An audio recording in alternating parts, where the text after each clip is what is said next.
నమస్కారం. కదులుతున్న వెహికల్ ఎక్కటం అది ఇబ్బందే, అది ప్రమాదమే.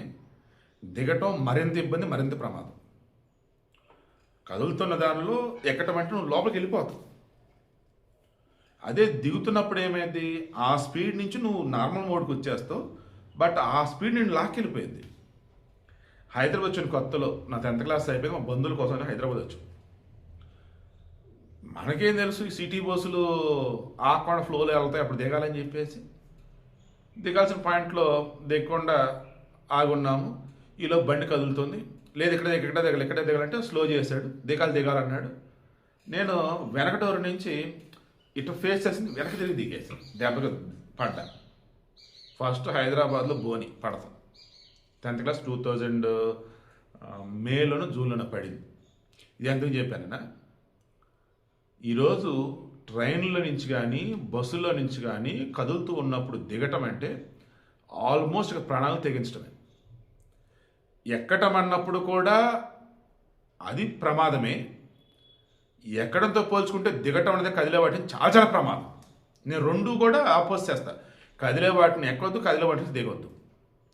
ఇది అంత ఎందుకు చెప్పాను మీకు స్టార్టింగ్. ఈరోజు విష్ణుపురం మన దామరచర్ల మండలం కింద వచ్చింది, మిర్యాలగూడ ఏరియా అనుకోవచ్చు. శ్యామ్ అని టికెట్ కలెక్టర్, రైల్వే ఎంప్లాయ్. అతనిది మహబూబాద్ జిల్లా సికింద్రాబాద్ టికెట్ కలెక్టర్గా చేస్తున్నాడు. సరే, విధులు అయిపోయినాయి. ఇతను నల్గొండ లేదో పని ఉందని వెళ్ళాడంట ట్రైన్లో. నల్గొండ దిగల. దాని మన మిర్యాలగూడ అన్న దిగాలి కదా.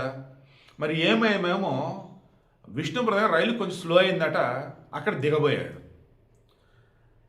ఆటోమేటిక్గా దిగబోయినప్పుడు ప్లాట్ఫామ్ కూడా కాదు కదా, కింద కదా. మరి ఏమైందో, ఎలా దిగబోయాడు ఏంటో కానీ కింద పడ్డాడు. పడత కూడా ఎలాగా, తన 2 కాళ్ళు ట్రైన్ కిందకి వెళ్ళిపోయాయి. 2 కాళ్ళు తెగి అవతల పడ్డాయి. ఇక చుట్టుపక్కల వాళ్ళు గమనించేసి ఇక ట్రైన్ ఆపేసి అతన్ని ఆగమేఘల మీద దగ్గరున్న ఆసుపత్రికి పట్టుకెళ్ళారు. వాళ్ళ ట్రీట్మెంట్ ఏదో చేసి కష్టం ఇక్కడ అన్నారు. దెన్ హైదరాబాద్ కార్పొరేట్ ఆసుపత్రికి తరలించారు. మరి ప్రజెంట్ పొజిషన్ పాపం ఎలా ఉందంటే అర్థం కావట్లేదు. మనిషి చూస్తే కుర్రాళ్ళలాగే ఉన్నాడు. దండం పెడుతున్నా, ఎవరూ కూడా కదులుతున్న రైళ్ళు బస్సులు ఎక్కొద్దు, కదులుతున్న రైళ్ళు బస్సులు అస్సలు దిగొద్దు ప్లీజ్.